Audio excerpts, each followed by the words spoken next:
गब्बादी की सज़ा। इस सबक में आधा सबक पढ़ चुके हैं कि बबलू बहुत झूठ बोलता था और उसके झूठ की वजह से एक बार उसके यहाँ उसकी कोई बात मानता नहीं था।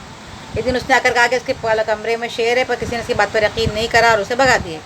उस वक्त मैंने सर्कस के मैनेजर साहब को लेकर इंस्पेक्टर साहब आए। उन्होंने बताया कि यहाँ इन्होंने एक शेर इनकी सर्कस से छूट गया है। अब हम इसके आगे का पढ़ेंगे। जी शेर नहायत खूंखार है, कर रिंग मास्टर को भी भंभोर डाला होता। बाल बाल बचे। अभी आपके पड़ोस से रईस साहब ने फ़ोन किया कि एक अदद शेर आपके बाग में घूमता देखा गया है। बाग शेर। अब्बा मुंडे पर ढुलक गए। बबलू सच कह रहा था। उन्होंने सहम कर बबलू के कमरे की तरफ देखा, जिसका एक दरवाज़ा बाग की तरफ खुलता था। हाय लोगो मेरा बबलू। अम्मा जो कमरे में सब कुछ सुन रही थी, पिछाड़ खाकर गद्दे पर गिरी।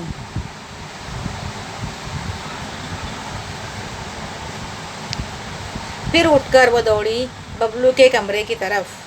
अगर अब्बा ने उन्हें पकड़ न लिया होता तो वो सीधी शेर के जबड़ों में घुस जाती। हाय मेरा बच्चा। अरे मुझे तो पहले ही मालूम था कि तुम लोगों पर भारी है बच्चा।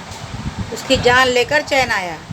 हस्बे दस्तूर अम्मा ने घबराए हुए हस्बे दस्तूर दादी अम्मा ने घबराए हुए अम्मा और अब्बा की टांग ली। मैनेजर साहब ने बताया कि शेर नहायत ही खूंखार है, मतलब बहुत डेंजर है।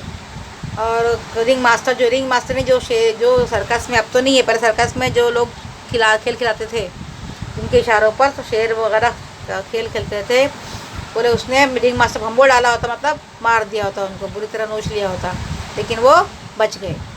तो और अब आपके यहाँ से रईस साहब ने फ़ोन किया था कि एक शेर आपके बाग में देखा गया है।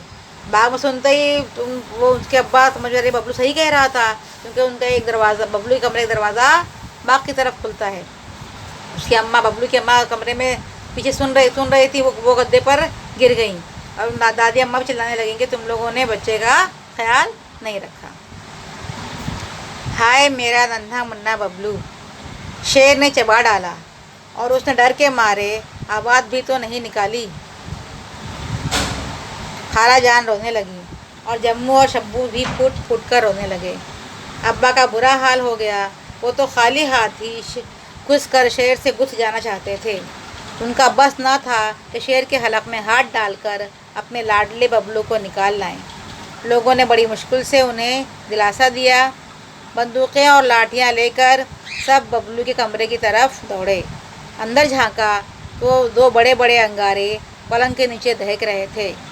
शेर पलंग के नीचे था। अब जब लोगों ने सुन लिया तो उनके सब दादी अम्मा रोने लगी, अब अम्मी रोने लगी और उनके जो भाई जम्मू और शब्बू भी रोने लगे। और अब्बा तो बहुत रोने लगा, उनको बहुत तकलीफ़ हो रही थी, दुख हो रहा था। वो चाह रहे थे कि मैं कैसे शेर के में हाथ डालूँ, बबलू को निकाल दूँ। जब उन लोग गए वहाँ पर बबलू कमरे की तरफ गए तो देखा बबलू के पलंग के नीचे दो अंगारे दहक रहे थे। अंगारे शेर की जो है वो आंखें थी, जो चमक रही थी। लेकिन बबलू का कहीं पता नहीं था। घर में कोहराम मच गया। सर्कस के मैनेजर पिंजरा साथ लाए थे। बड़ी मुश्किल से शेर को पिंजरे में डाला गया। ताज्जुब है, न खून के निशानात हैं न हड्डियाँ। इंस्पेक्टर साहब बोले, अरे वो निगोड़ा था ही कितना। हाय मेरा फूल सा बबलू। दादी अम्मा को गश आने लगा। एकदम आपा की फलक शगाफ चीख फजा में गूंजी। वो लड़खड़ाती आकर चौकी पर गिरी। बीबी बबलू, जैसे उन्होंने भूत देख लिया हो। क्या, कहाँ, किधर? सबने उन्हें हिला डाला। वो गुस्ल खाना। अम्मा दौड़ी। अब्बा ने लपक कर उन्हें पकड़ लिया। बबलू की कटी फटी लाश देखकर कहीं वो पागल न हो जाएं।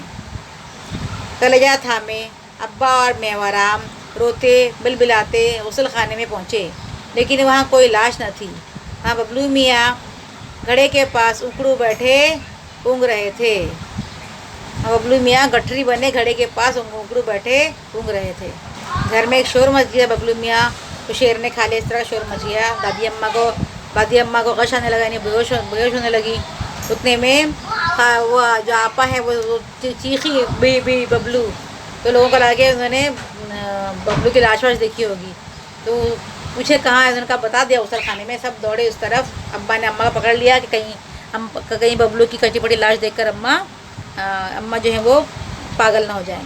अब्बा और मेवाराम रोते बिलबिलाते पहुँचे घड़े की तरफ, सॉरी रोते बिलबिलाते पहुँचे गुसल खाने की तरफ। वहाँ जाकर देखा तो कोई लाश नहीं थी।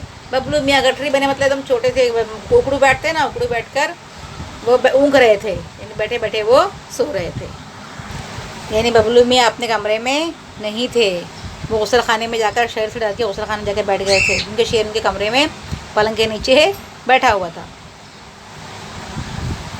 नामाकुल यहाँ बैठा है और हम नाहक परेशान हो रहे हैं। अब्बा ने एक चपत लगाई और कान पकड़कर बबलू को उठा लिया। कहाँ मातम हो रहा था, कहाँ एकदम शादियाने बजने लगे। सब ने बबलू को गले लगाया और उनके इतने लाड़ हुए, इतने सदक़े उतारे गए कि ऐसा मालूम होता था जैसे वह अभी अभी अल्लाह मियाँ के यहाँ से तशरीफ़ ला रहे हैं। उस दिन से बबलू मियाँ ने गपबाजी बिल्कुल छोड़ दी। अब्बा ने देखा तो बहुत खुशी हुई। उन्होंने बबलू से कहा यहाँ बैठे हैं और हम सब ढूंढ रहे हैं। अब्बा ने चपत लगाई, मतलब हम प्यार से मारते हैं ना, आहिस्ते से वैसे उन्होंने मारा, गोद में उठाया, शादियाँ बजने लगे, सब खुशियाँ मनाने लगे। जहाँ कहाँ सब मातम हो रहा, सब परेशान थे, और आज अभी सब खुश होने लगे। और बबलू ने भी उस दिन से गपबाजी करना छोड़ दिया, क्योंकि बहुत उसको सज़ा मिल चुकी थी, सबक सीख चुका था वो, तो उसने गपबाजी छोड़ दी।